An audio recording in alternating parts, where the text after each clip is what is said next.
नमस्कार दोस्तों, PW only IAS पर एक बार फिर से आपका बहुत बहुत स्वागत है। दोस्तों, प्रीलिम्स जैसे जैसे हमारे नज़दीक आ रही है वैसे वैसे हमारे सामने बहुत से चैलेंजेस हो रहे हैं कि यार कौन कौन से इंपॉर्टेंट ऑर्गेनाइजेशंस है जिन पे हमें ज़्यादा ध्यान देने की ज़रूरत है, या फिर एक ऐसा कुछ क्रिस्प कंटेंट मिल जाए जिससे कि हम क्विकली रिवाइज कर लें। ये जो डिमांड है ना, इसी को ध्यान रखते हुए ही ये वीडियो बनाया गया है जिसमें हम डिफरेंट इंटरनेशनल ऑर्गेनाइजेशंस के बारे में डिटेल में बात करेंगे, बट इन ब्रीफ। मोटी मोटी बातों को मैं यहाँ पे हाईलाइट करने की कोशिश करूंगा जिससे कि आपका ये रिवीजन है ना बड़ा क्विकली हो जाए। ठीक है, तो ये अपने आप में बहुत ही इंपॉर्टेंट वीडियो रहने वाला है प्रीलिम्स 2025 के अकॉर्डिंग। आगे बढ़े उससे पहले मैं बता दूं, आप तो एक तो इस क्यूआर कोड को स्कैन कर लीजिए और मुझे फॉलो कर लीजिए, जिससे कि जो भी कंटेंट पीडीएफ में मेरे पास अवेलेबल हो जिसको मैं पढ़ा चुका हूं यहाँ पे, तो वहां पर शेयर कर दिया जाता है जिससे कि आप इजीली अपनी पढ़ाई कर सके। ठीक है, तो ज्यादा डिले नहीं करेंगे, स्टार्ट करते हैं फिर। United Nation General Assembly first organisation की अगर हम बात करें, यूएनजीए, उंगा भी बोल दिया जाता है। सबसे पहली चीज, इसका हेडक्वार्टर कहां पर है, तो आपको याद रख लेना है न्यूयॉर्क सिटी में इसका हेडक्वार्टर लोकेटेड है। और ये यूनाइटेड नेशन के अंडर में प्रिंसिपल पॉलिसी मेकिंग बॉडी है। इसका मतलब जब भी वहां पर पॉलिसी मेकिंग का काम होता है तो बहुत इंपॉर्टेंट रोल प्ले करने वाली ये एंटिटी बन जाती है। स्थापित कब हुई? इसकी स्थापना हुई थी 1945 में यूएन चार्टर के अंडर में। ठीक है, तो ये ईयर हमारे लिए बड़ा इंपॉर्टेंट है, 1945 में। ठीक है, इसके अलावा इसकी अगर बात करें तो इसका इनॉग्रल सेशन, पहला जो सेशन हुआ था वो ऑर्गेनाइज हुआ था 1946 में। ठीक है, एग्जैक्ट अगर डेट बताऊं तो 10 जनवरी, जनवरी में 10 तारीख थी 1946 में, तब इसका इनॉग्रल सेशन हुआ था, पहला सेशन हुआ था जिसमें लगभग 51 कंट्रीज ने पार्टिसिपेट किया था। अब देखो, इसकी अगर हम कहते ना कि ओरिजिन की हम बात करें तो इसका प्रोसेस क्या था। जब वर्ल्ड वॉर फर्स्ट कंप्लीट हो गया था तो उसे रोकने के बाद में ये देखा कि यार दुनिया में बहुत ज्यादा लड़ाइयां होती रहती है, तो उनको हमें कैसे सेटल करना है। तो उसके लिए आइडिया यूं आया कि चलो एक हमें इंटरनेशनल एंटिटी स्थापित कर देनी है जो कि इस तरीके के एस्केलेशंस को रोके, जो कि वर्ल्ड वॉर का एक बहुत बड़ा कारण था। तो ऐसे में लीग ऑफ नेशंस की स्थापना हुई। बट आपको पता है लीग ऑफ नेशंस है वो वर्ल्ड वॉर सेकंड के आने की वजह से एक तरीके से कोलैप्स कर गया, उसकी जो रेलेवेंस थी वो हो गई खत्म। इस वजह से फिर आइडिया आया कि जब वर्ल्ड वॉर सेकंड कंप्लीट होने वाला था 45 में, उस टाइम पर यह हुआ कि हमें एक ऐसी एंटिटी स्थापित करने की जरूरत है जहां पर इंक्लूसिविटी ध्यान रखते हुए और सभी कंट्रीज को साथ लाते हुए हम ग्लोबल पीस और कॉपरेशन को स्थापित कर सकें। तो ऐसी परिस्थितियों में फिर ये जो यूनाइटेड नेशन का जो कॉन्सेप्ट है, यूएनओ, यूनाइटेड नेशन ऑर्गेनाइजेशन, उसका कॉन्सेप्ट आया और उसी के तहत यूएनजीए जो है वो स्थापित हुई। अब यूएनजीए का काम क्या है? देखो, सभी कंट्रीज को सॉवरेनिटी इंश्योर करवाना, सभी मेंबर्स जो हैं अपने मुद्दों को डिस्कस कर सके ग्लोबल इश्यूज को टैकल करने के लिए। ठीक है, हेडक्वार्टर याद रख लेना है, न्यूयॉर्क सिटी में इसका लोकेटेड है। मेंबर्स की अगर बात करें, जैसे जैसे अलग अलग कंट्रीज को इंडिपेंडेंस मिलती गई ना, वैसे वैसे इसकी मेंबरशिप लगातार एक्सपेंड होती गई। और आज के टाइम पे अगर देखो तो सॉवरेनिटी पॉइंट ऑफ व्यू से 193 के लगभग इसके मेंबर कंट्रीज हैं। और सबसे इंपॉर्टेंट चीज, ये जो जनरल असेंबली है ना, इसकी एनुअल मीटिंग होती है हर साल। जो है जितने भी यूएन के मेंबर कंट्रीज हैं उन सब की एक मीटिंग होती है इस यूएनजीए हॉल में। ठीक है, और वो होता है हर साल का सितंबर महीना। आपको भी ध्यान होगा जनरल असेंबली यूएन महासभा की मीटिंग हुई, जिसमें अब की बार तो देखिए 2024 का जो रिसेंट ईयर गया है ना, उसमें हमारे जयशंकर जी गए थे। 2023 में ध्यान हो तो प्रधानमंत्री मोदी जी गए थे। इस तरीके से कोई ना कोई रिप्रेजेंटेटिव जाते रहते हैं। ठीक है, तो ये ध्यान रखें। फिर बात आती है प्रेसिडेंसी की। देखो, प्रेसिडेंसी की अगर बात करें तो इसमें रोटेट करती है, ये रोटेट करती है एनुअली। हर साल एक मतलब 5 इंपॉर्टेंट डिफरेंट ज्योग्राफीज को आइडेंटिफाई किया हुआ है, उन्हीं में प्रेसिडेंसी रोटेट करती रहती है। वो 5 ज्योग्राफीज क्या क्या है वो हमें ध्यान रखनी होगी। एक तो है आपका अफ्रीका वाला रीजन, एक आपका आ जाता है एशिया वाला रीजन, इसके अलावा एक आपका आ गया ईस्टर्न यूरोप। ठीक है, इसके अलावा लैटिन अमेरिका, है ना, लैटिन अमेरिका के साथ में कैरेबियन रीजन भी आ गया, और एक आपके वेस्टर्न यूरोप एंड अदर आ जाते हैं। ठीक है, एक आपके वेस्टर्न यूरोप एंड अदर्स। इस तरीके से इनके बीच में सर्कुलेट करती रहती है आपकी प्रेसिडेंसी। ठीक है, और ऑब्जर्वर की बात करें, परमानेंट मेंबर्स की बात तो हमने कर ली, full member, full time member 193। और ऑब्जर्वर की बात करें जो कि यूएनजीए की मीटिंग में पार्टिसिपेट करते हैं बट बोलने का मौका नहीं मिलता उनको, तो वो है पैलेस्टीन।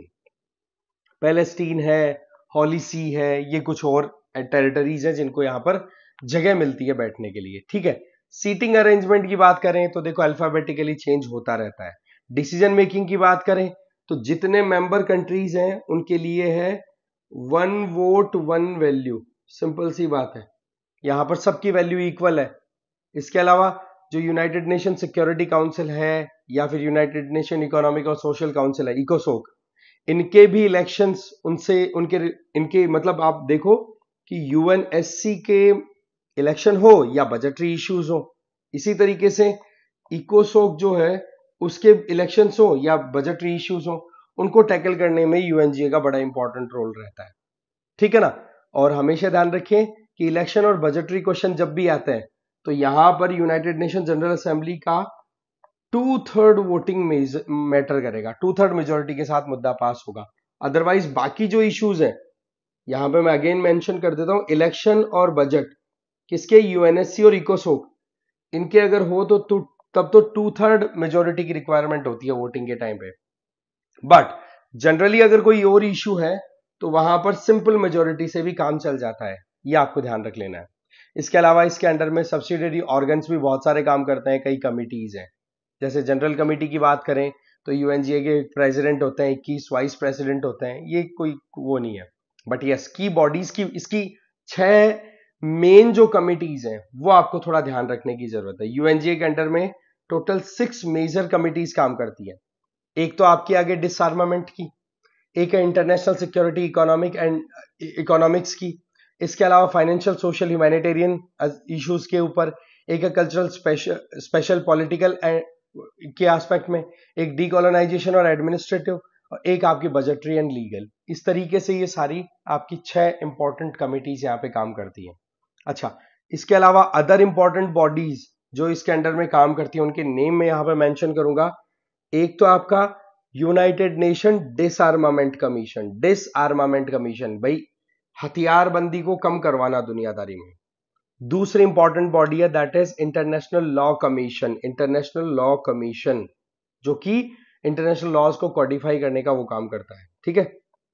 तीसरी important body United nation peace building commission, ठीक है, यूएन पीस बिल्डिंग कमीशन, दुनियादारी में शांति स्थापित करना, कॉन्फ्लिक्ट के बाद में क्या क्या हम इश्यूज को रिजॉल्व करके और शांति स्थापित कर सकते हैं। कॉन्फ्लिक्ट हो जाते हैं, आपको पता चलता रहता है दुनियादारी में। फिर आता है आपका fourth important body that is human rights council, fourth आपकी ह्यूमन राइट्स काउंसिल। इसके अलावा एनवायरमेंटल असेंबली भी है, ठीक है, commission on the status of women भी है, ये कई और एस्पेक्ट्स यहाँ पर यूएनजीए के आप देख सकते हो। तो सिंपल आपको ये ध्यान रख लेना है यूएनजीए के बारे में। नेक्स्ट हमारी इंपॉर्टेंट बॉडी है that is United nation security council. देखो ये ऐसी बॉडी है जिसकी डिसीजन मेकिंग मोर और लेस बाइंडिंग होती है। ये बड़ी इंटरेस्टिंग चीज है, आपको ध्यान रख लेनी है कि यहां पर यूएनएससी में कोई भी डिसीजन अगर ले लिया ना तो जो भी पार्टीज है उन पे वो डिसीजन बाइंडिंग हो जाता है। ठीक है, साथ ही साथ इसमें टोटल 15 मेंबर्स होते हैं, आपको पता है, जिसमें 10 तो होते हैं नॉन परमानेंट और 5 होते हैं परमानेंट। नॉन परमानेंट वालों को तो क्या आपको पता है कि हर 2 साल के लिए ये लोग आते हैं और इलेक्शन होते हैं, और वो इलेक्शन कहां से होकर के आते हैं, इलेक्शन फ्रॉम या बाई कर सकते हैं।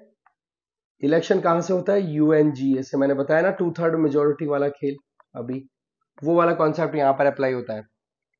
5 परमानेंट मेंबर्स है, ये परमानेंट है, ये वो 5 कंट्रीज हैं जो कि वर्ल्ड वॉर सेकेंड के टाइम पे बाद में विक्टर डिक्लेयर हुए थे, तो इनको अपने हाथ में कुछ ना कुछ रखना था सत्ता, तो रख ली इन्होंने परमानेंट 5 मेंबर के फॉर्म में। और इनके पास में एक बड़ी इंटरेस्टिंग पावर होती है जो आपको ध्यान होगा, दैट इज वीटो, कि भाई ये एक तरीके का निगेटिव वोट है। मान लो कि यूएनएससी में कोई डिसीजन मेकिंग हो रही है और इन 5 में से किसी एक ने भी वीटो कर दिया ना, इसका मतलब बाकी 14 कुछ भी कह रहे हो कोई फर्क नहीं पड़ता, एक वीटो आ गया तो वो रेजोल्यूशन, वो डिसीजन वहीं खत्म हो जाएगा। तो ये थोड़ा सा डिस्प्रोपोर्शनैलिटी वाली बात आ जाती है, जिसको लेकर के कई बार रिफॉर्म्स की बात भी उठती रहती है।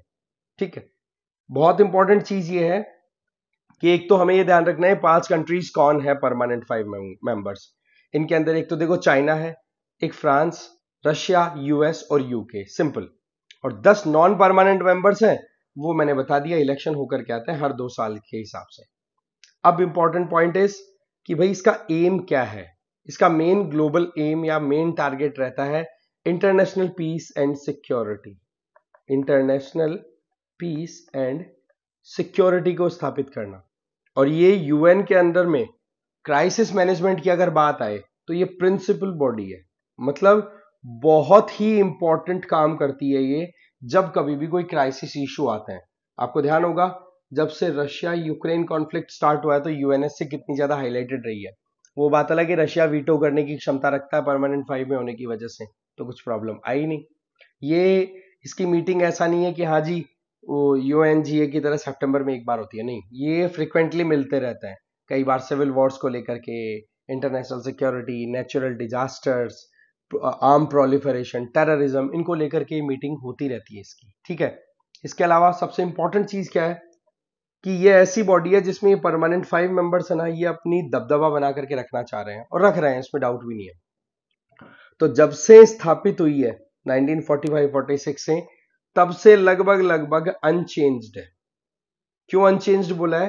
क्योंकि ये परमानेंट 5 मेंबर्स है ना, ये मोर और लेस वही है जो कि वर्ल्ड वॉर सेकंड के बाद से कंटिन्यू कर, जबकि इनकी पावर में बहुत ज्यादा डिक्लाइन देखने को मिला है।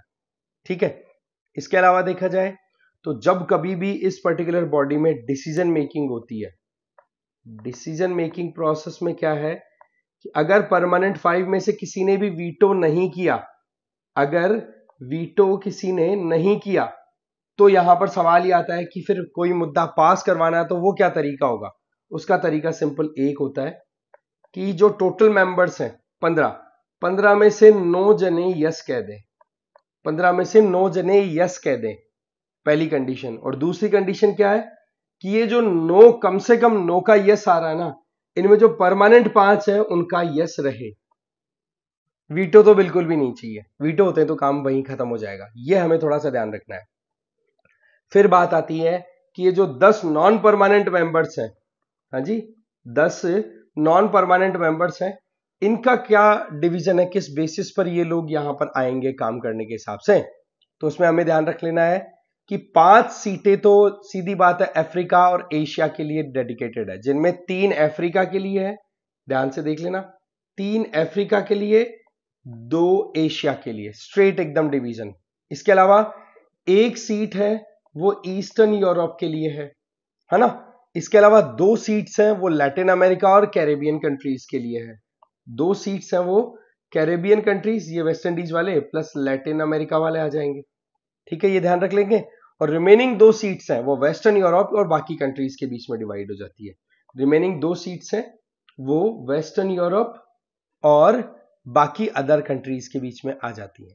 ठीक है ना, तो ये हमें थोड़ा ध्यान रख लेना है। 3, 2, 5, 6 और 4, 10 हो गए टोटल, ये हमें ध्यान रख लेना है। अफ्रीका और एशिया पैसिफिक की अगर हम बात करें तो 2-2 साल से एक चीज हमेशा देखी गई है कि कम से कम 1 अरब कंट्री तो डेफिनेटली उसमें इन्वॉल्व हो ही जाता है। ठीक है, ये 10 जो होता है ना कंट्रीज, हर 2 साल से चेंज होते हैं, इनमें कम से कम 1 कंट्री अरब आपको जरूर मिल जाएगा। ठीक है, तो ये हमें मोटा मोटा ध्यान रख लेना है। प्रेसिडेंसी की बात करें, प्रेसिडेंसी मतलब जो मीटिंग्स ऑर्गेनाइज करवाने का काम है वो सारा, तो प्रेसिडेंसी का बड़ा इंटरेस्टिंग सा इसमें सिस्टम है कि एक बार कोई प्रेसिडेंट बनता है तो उसका टेन्योर सिर्फ 1 मंथ होता है, 1 महीने के लिए प्रेसिडेंट्स होते हैं और हर महीने प्रेसिडेंट चेंज होते रहता है। ये हमें ध्यान रख लेना है यूएनएससी के बारे में।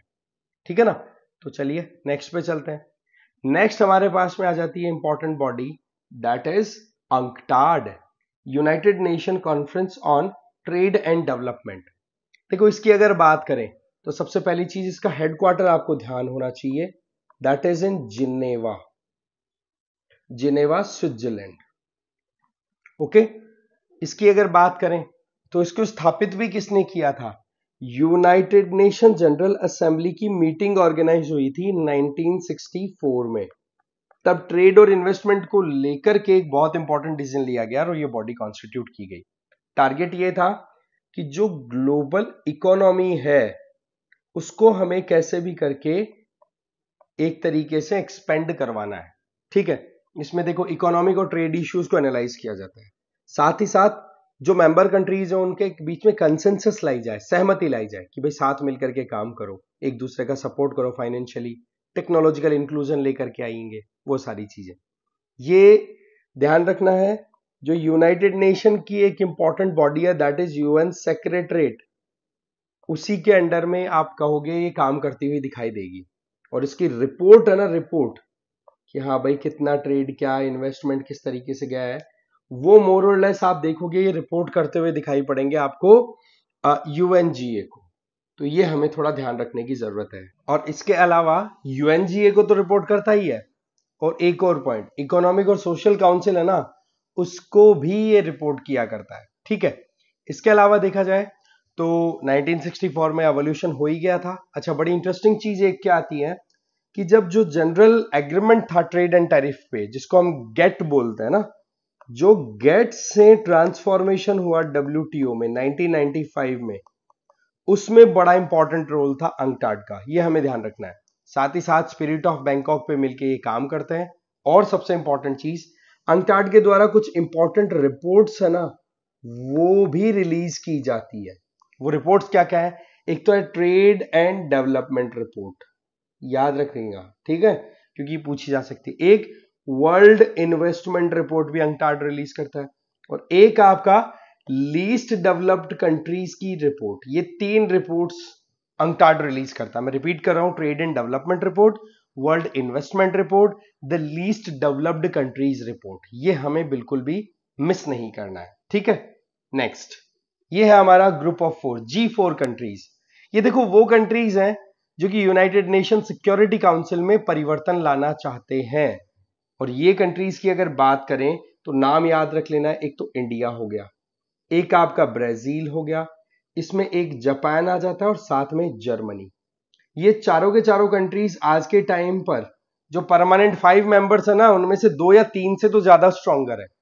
तो ऐसे में इनका ये कहना है कि यूएनएससी में जो परमानेंट सीट का जो कॉन्सेप्ट है, उसमें अभी आपने 5 सीटें ही फिक्स कर रखी है, जबकि वर्ल्ड ऑर्डर इतना हद तक चेंज हो गया, तो हमें भी आप एंट्री दो, उसमें चेंजेस आने चाहिए as per the contemporary and current situation of world order, right. ये इनकी डिमांड रहती है।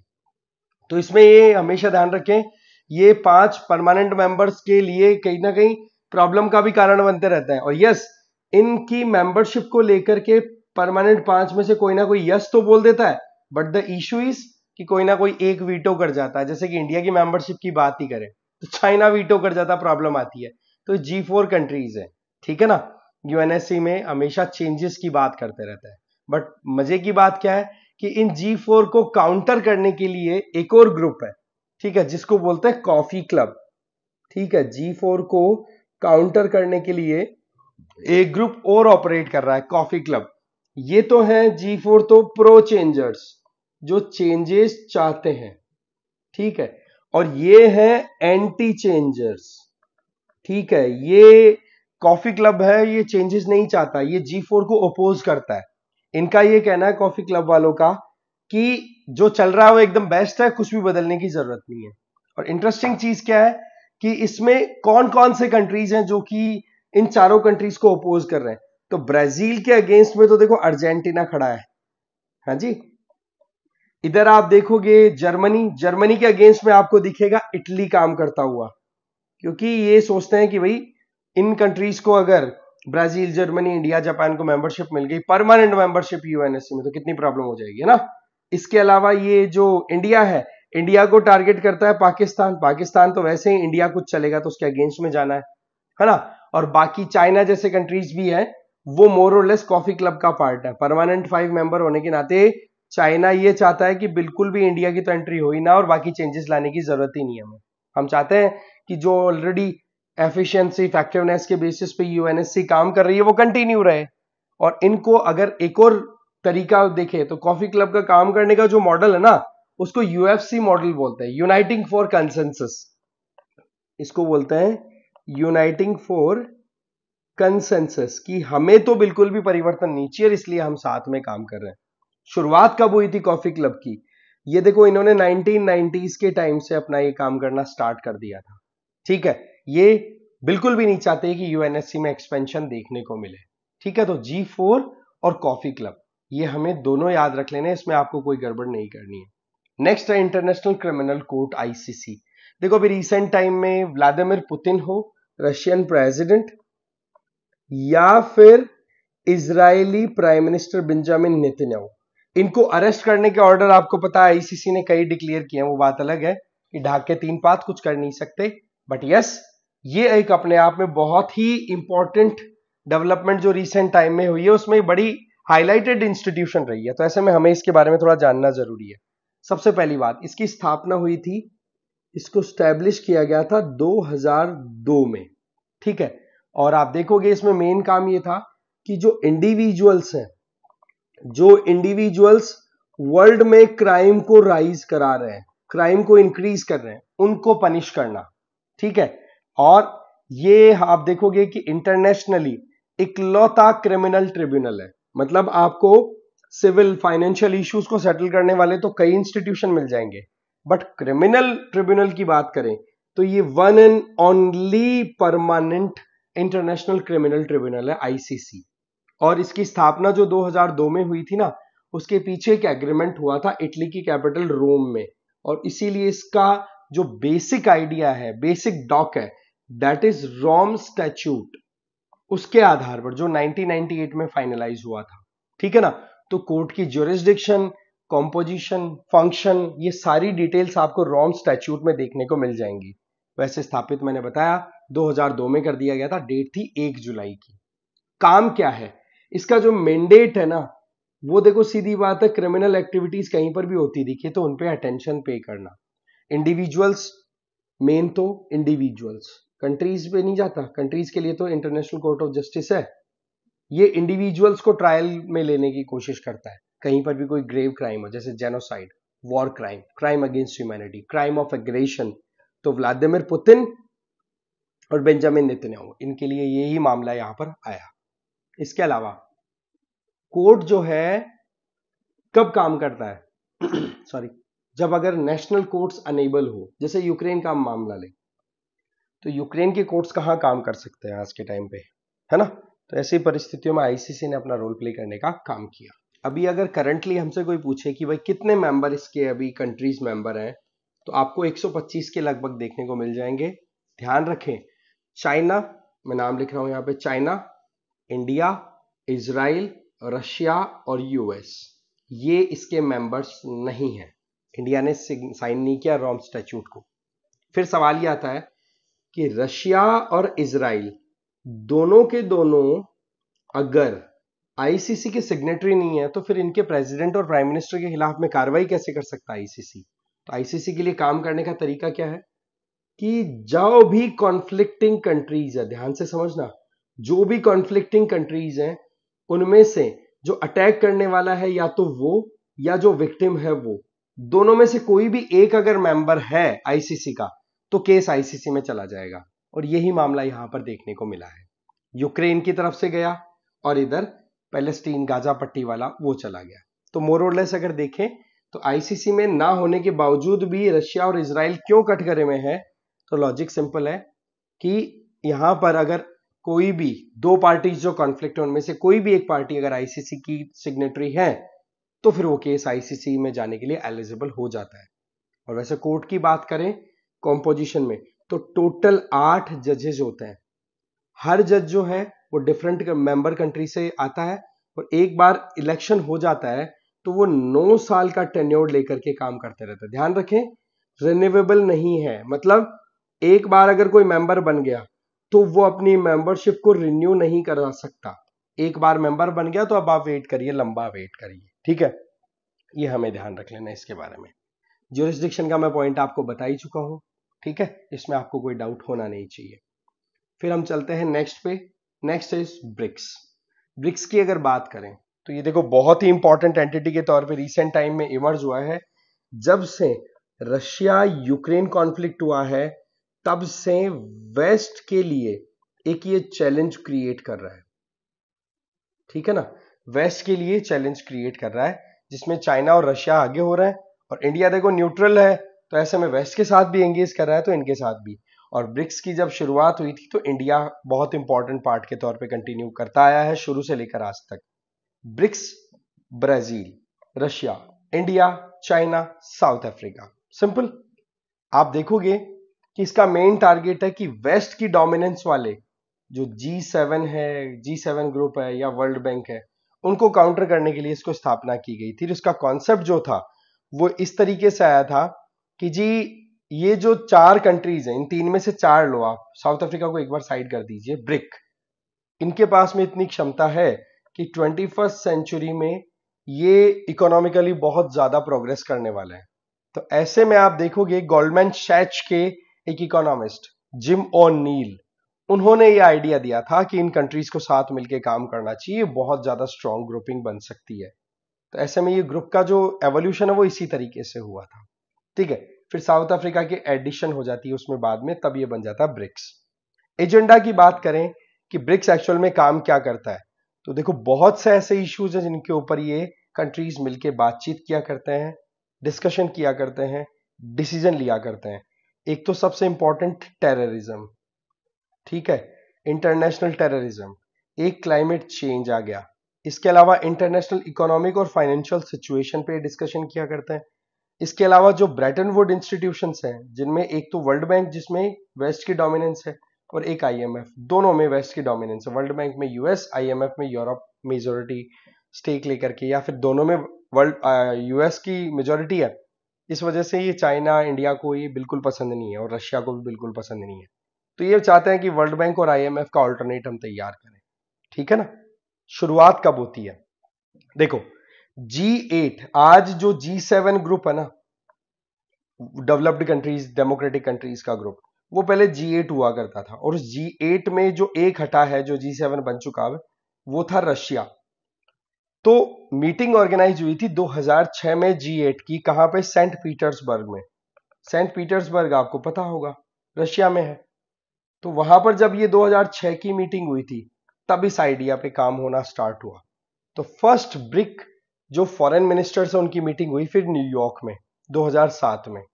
और ओवरऑल अगर देखें तो जो मेन लीडर्स की मीटिंग हुई थी, है ना, जो हेड ऑफ द स्टेट या हेड ऑफ द गवर्नमेंट अलग अलग कंट्रीज के, उनकी फर्स्ट मीटिंग की अगर बात करें तो वो हुई थी 2009 में। कहां पर हुई थी, येकातेरिनबुर्ग, रशिया में। रशिया की ही एक और टाउन या सिटी बोल सकते हैं, येकातेरिनबर्ग, वहां पर। फिर 2010 में मैंने बोला ना पहले ब्रिक था, फिर एडिशन हो गया किसका, साउथ अफ्रीका का, फुल मेंबर के तौर पे। और 2011 की जो मीटिंग हुई थी, 2010 में तो मेंबरशिप आ गई और 2011 में जो मीटिंग हुई उसमें फिर साउथ अफ्रीका एक प्रॉपर मैनर के पार्टनर के तौर पे पार्टिसिपेट करने के लिए आता है। और वो 2011 का समिट था, वो चाइना ने होस्ट किया था। फिर 2014 का इंपॉर्टेंट समिट आता है जो ब्राजील में ऑर्गेनाइज हुआ था, उसको बोला गया फोर्ट लेजा, या रियो डी जेनेरियो में ये हुआ था, वहां पर फोर्ट लेजा है, ठीक है ना। फोर्ट लेजा में ये इन कंट्रीज ने एक कॉन्सेप्ट निकाला कि यार वर्ल्ड बैंक के पास हम उधार लेने के लिए इतना जाते हैं तो हमारा खुद का बैंक नहीं डेवलप कर सकते। तो इन्होंने फिर न्यू डेवलपमेंट बैंक का कॉन्सेप्ट है वहां पे डेवलप किया, ठीक है ना। आज आप देखोगे कि मेंबरशिप इसकी इतनी एक्सपेंड हो चुकी है, जिसमें ओवरऑल आज देखें तो 5 तो ये है, 4 मेंबर कंट्रीज और इसमें ऐड हो चुके हैं। आप मुझे कमेंट करके बताएंगे कि 4 कौन से हैं और एक जो है वो कौन सा है जो कि असमंजस में है, यस नो यस नो। हाँ जी, आप मुझे कमेंट करके जरूर बताएंगे, ठीक है ना। तो मोटी मोटी बात करें तो ब्रिक्स अभी एक्सपेंड हो चुका है, ब्रिक्स प्लस हो चुका है ना। और वैसे देखा जाए तो ये ग्रुपिंग का जो कॉन्सेप्ट होता है ये यूनाइटेड नेशन चार्टर के तहत ही चलता है, जिसमें ये कोशिश रहती है कि पार्टनर कंट्री साथ मिलकर के काम करे, ओपननेस, प्रैक्टिकली सॉलिडर, प्रैक्टिकली प्रैग्मेटिज्म जिसको बोलते हैं, उस पर काम करें। और कोई ऐसा नहीं कि किसी के खिलाफ में कोई कार्रवाई है। बट देखो ये ग्रुपिंग में बातें बड़ी अच्छी अच्छी होती है, बट रियलिटी क्या होती है, कहीं ना कहीं काउंटर कॉन्सेप्ट तैयार करना ही होता है, इसमें कोई डाउट आपको होना नहीं चाहिए। तो ब्रिक्स का आपका थोड़ा थोड़ा ध्यान रखने की जरूरत है। फिर हम आ जाते हैं आसियान पे। देखो जी, आसियान जो है वो साउथ ईस्ट एशियन कंट्रीज का कार्टेल है, पूरा ग्रुप है, जिसका मेन टारगेट है one vision one identity one community. क्या है जी? One vision one identity one community, ये कॉन्सेप्ट है। हर साल 8 अगस्त का जो दिन होता है उसको आसियान डे के तौर पे ऑब्जर्व किया जाता है, और इसका सेक्रेटरीट है ना, ये इंडोनेशिया के जकार्ता में लोकेटेड है। कहां पर है? इंडोनेशिया के जकार्ता में। ये जावा आइलैंड है, यहां पर जकार्ता लोकेटेड है। ठीक है, आगे बात समझ में। अगर हम बात करें तो इसके टोटल 10 मेंबर कंट्रीज हैं, यहां से समझ में आ जाएगा। Myanmar, Thailand, Cambodia, Vietnam, Laos. Done. Singapore यहां पे आ जाएगा आपका, ये गलत जगह पे डायरेक्शन है। मलेशिया ये और ये दोनों तरफ। इसके अलावा फिलीपींस ये आ गया पूरा। ब्रुनेई छोटा सा कंट्री यहां पर है। इसके अलावा इंडोनेशिया। टोटल 10 मेंबर कंट्रीज हैं इसके। ठीक है, शुरुआत कैसे होती है? 1967 में आसियान की स्टैब्लिशमेंट की बात हो गई, और उसमें 5 जो लीडिंग मेंबर थे उन्होंने ग्रुपिंग बनाई थी, जिसमें मेजर तो थे आपके, यहां से आप देख सकते हैं, इंडोनेशिया, एक आपका मलेशिया 2, फिर आपका फिलीपींस था 3, एक आपका सिंगापुर 4, और एक आपका थाईलैंड था। इस तरीके से ये 5 जो कंट्रीज थे इन्होंने मिलकर के और ये ग्रुपिंग को स्थापित किया कि वे साथ मिलकर काम करेंगे। फिर 1995 में नॉन न्यूक्लियर जोन डिक्लेयर कर दिया। फिर आसियान का जो विजन है, विजन 2020, विजन 2020 आपका 1997 में इन्होंने अडॉप्ट कर लिया था। इतना आगे की सोच के चल रहे थे। ठीक है, इसके अलावा इसकी जो मेंबरशिप है वो फिर एक्सपेंड होती है विद द टाइम, बाकी जो मेंबर्स हो वो भी ज्वाइन करने लग जाते हैं। ठीक है, सवाल ये है कि क्या फंडामेंटल प्रिंसिपल है आसियान के लिए? देखो, एक तो क्या है, ये mutual respect and mutual independence पे काम करता है। एक दूसरे के साथ मिलकर के एक दूसरे की, मतलब वही है कि आप टेरिटोरियल इंटीग्रिटी सॉवरेनिटी को बिना कॉम्प्रोमाइज करते हुए सॉवरेनिटी अपहेल्ड करनी है, इक्वालिटी टेरिटोरियल इंटीग्रिटी, इन पे काम करेंगे। साथ ही साथ एक्सटर्नल इंटरफेरेंस को ये बिल्कुल रिजेक्ट करके चलते हैं। बाहरी देशों का कोई इन्वॉल्वमेंट हमारे यहाँ पर नहीं होना चाहिए। कहीं पर कोई डिस्प्यूट हो तो पीसफुल मैनर में बैठो, बातचीत करो, सेटल करो, ज्यादा कुछ करने की जरूरत है नहीं। ठीक है जी। चेयरमैनशिप की बात करें तो रोटेशन के बेसिस पर चेयरमैनशिप इसमें चलती है। परमानेंट एक नहीं है, बदलता रहता है एन्युअली, हर साल। अल्फाबेटिक ऑर्डर की अगर बात करें, जैसे अभी लेटेस्ट आसियान जो है अभी, मतलब वो बिम्स्टेक की दिख रहा हो। ठीक है, आगे आ जाइए। आसियान मिनिस्ट्रियल काउंसिल्स की बात करें तो इसमें देखो, आसियान कोऑर्डिनेटेड काउंसिल है एक तो इसमें। ठीक है, इसके अलावा ASEAN political security community council है। आसियान के अंडर में आपको मिनिस्ट्रियल काउंसिल्स काम करते मिलेंगी, टोटल 4।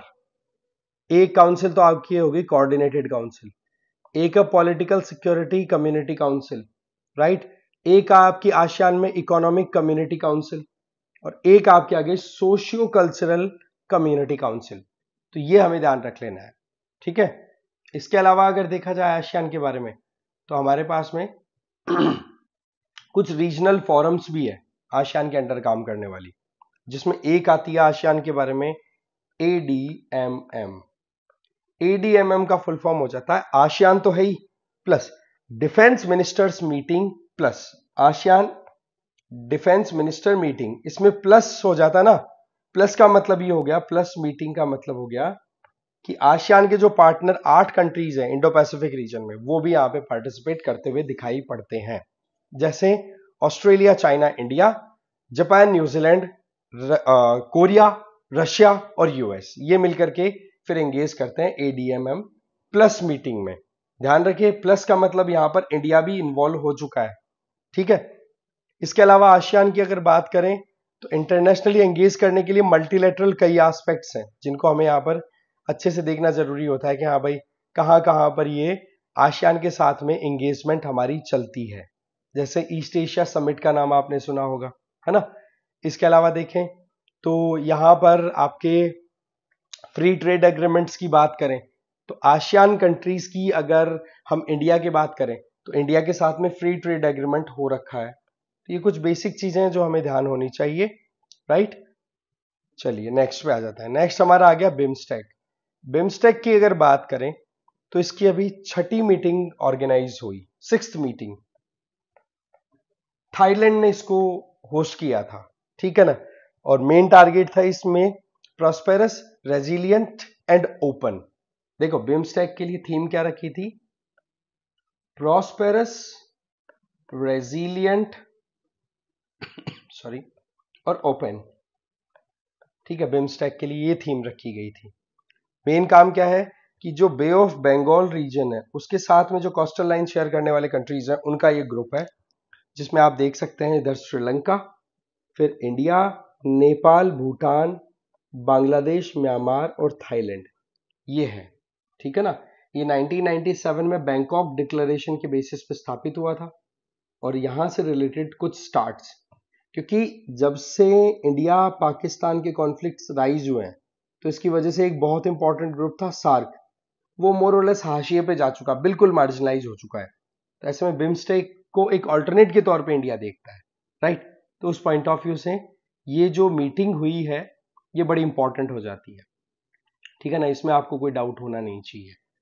इसके अलावा वर्ल्ड की टोटल पॉपुलेशन का 22% इन कंट्रीज में रिजाइड करता है। कंबाइंड जीडीपी की बात करें तो अब तो $3 ट्रिलियन से भी ज्यादा हो गया, अब तो और भी ज्यादा है, ठीक है। वर्ल्ड ट्रेड की बात करें हर साल लगभग 1/4 वर्ल्ड ट्रेड इधर से हो जाता है। इसके अलावा फोकस एरियाज में ध्यान देते हैं trade, technology, energy, transport, tourism, fisheries, इन पे, ठीक है। और एक दूसरे के साथ इकोनॉमिक और टेक्निकल एंगेजमेंट इंश्योर की जा सके। शुरुआत कैसे होती है वो देखो। 1997 में 4 कंट्रीज आगे आए थे, वो थे BIST, BIST, that is Bangladesh, India, इसके अलावा आपका श्रीलंका और एक थाईलैंड। ये बिस्ट चारों कंट्रीज आए थे और इन्होंने मिलकर के एक इकोनॉमिक कॉर्पोरेशन बिस्ट EC नाम से अपना एक ग्रुप स्थापित किया। फिर 97 में ही आप देखते हो शुरुआत हो गई 97 में, उसी साल फिर म्यांमार ने भी इसको ज्वाइन कर लिया और फिर 1997 में ही म्यांमार ने ज्वाइन कर लिया और फिर 2004 में इस ग्रुप को म्यांमार ने ज्वाइन करने के बाद 5 मेंबर 2 और ज्वाइन कर लेते हैं, नेपाल और भूटान। कब? 2004 में, तब ये बन जाता है बिम्स्टेक, ठीक है। तो ये हमें मोटा मोटा ध्यान रखने की जरूरत है बिम्स्टेक के बारे में, राइट। और हमारे देश के लिए जो एक्ट ईस्ट पॉलिसी है, पहले लुक ईस्ट पॉलिसी हुआ करती थी, आज हम एक्ट ईस्ट पॉलिसी पे काम करते हैं, तो उसके लिए देखो बहुत ही इंपॉर्टेंट ग्रुपिंग ये बन जाती है, ठीक है ना। तो इसमें आपको कोई डाउट नहीं होना चाहिए। चलते हैं नेक्स्ट पे। नेक्स्ट हमारा आ जाता है that is Quad, quadrilateral security dialogue. Quad 4 countries Indo Pacific region में सॉरी इंडो पैसिफिक रीजन में 4 डेमोक्रेसीज। टारगेट है कि भाई कैसे भी करके एक कहते हैं ना कि law based world order establish किया जा सके, ठीक है। तो ऐसे में मेन तो क्या है, चैलेंज इनके लिए है चाइना। ये 4 कंट्रीज आपको पता ही है, इसमें डाउट ही नहीं होना चाहिए। एक तो इंडिया हो गया, इधर US हो गया, इधर ऑस्ट्रेलिया हो गया, इधर जापान हो गया, समझ गए। ये चारों कंट्रीज मिलके काम करते हैं। 2004 में मोर और लेस इसकी फॉर्मेशन हो गई थी। कैसे? आपको ध्यान है ना, 2004 में इंडियन ओशन में सुनामी आई थी, कितनी जबरदस्त। तो उस टाइम पर ये कंट्रीज हैं इंडिया, जापान, US और ऑस्ट्रेलिया, इन चारों की नेवी ने मिलकर के ह्यूमैनिटेरियन असिस्टेंस का काम किया था।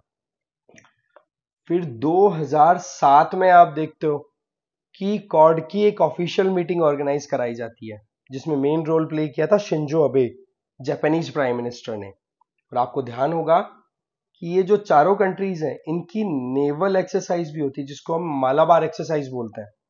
वो चाइना एंटी चाइना कंसिडर करता है, बट इनका टारगेट है इंडो पैसिफिक रीजन में एक्चुअल में चाइना की डोमिनेंस ना हो और साथ ही साथ law based world order establish हो। फिर क्या होता है कि 2008 से लेकर के 12 तक ये ग्रुप ठंडे बस्ते में चला गया, क्योंकि ऑस्ट्रेलिया ना वो पार्टिसिपेट नहीं कर रहा था। उसका ये कहना था कि भाई सॉरी उसका ये कहना था कि चाइना को हम नाराज नहीं करना चाहते। बट सिचुएशन बदली, 2017 में रिवाइवल मिला, क्योंकि चाइना फिर जो करना चाह रहा था अलग अलग कंट्रीज की प्रॉपर्टीज को ग्रैब करना, वो सारी चीजें होने लग गई ना, तब आंखें खुल गई ऑस्ट्रेलिया की, एक बार फिर से रिवाइवल दिया गया। और सबसे इंपॉर्टेंट बात तो ये कि इस ग्रुप की जो क्रेडिट है ना वो Japanese prime minister Shinzo Abe को जाता है, ठीक है ना। उन्होंने जो बातें कही थी कि भाई हमें साथ आकर के काम करने की जरूरत है।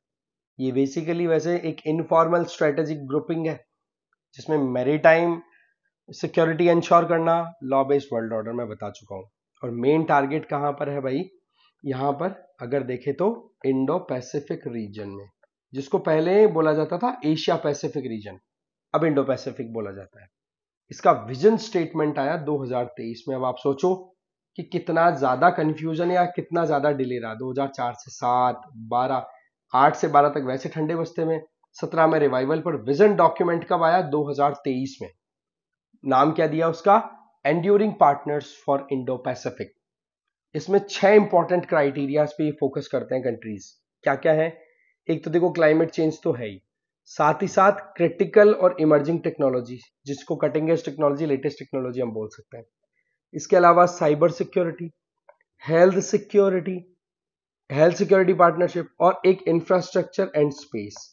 इन सारे पैरामीटर्स को ध्यान रखते हुए काम करते हैं। और सबसे इंपैक्टफुल बात है ना इस ग्रुप की, वो अब नोट करने वाली है, वो ये कि वर्ल्ड की टोटल पॉपुलेशन का 24% ये ऑक्यूपाई करते हैं।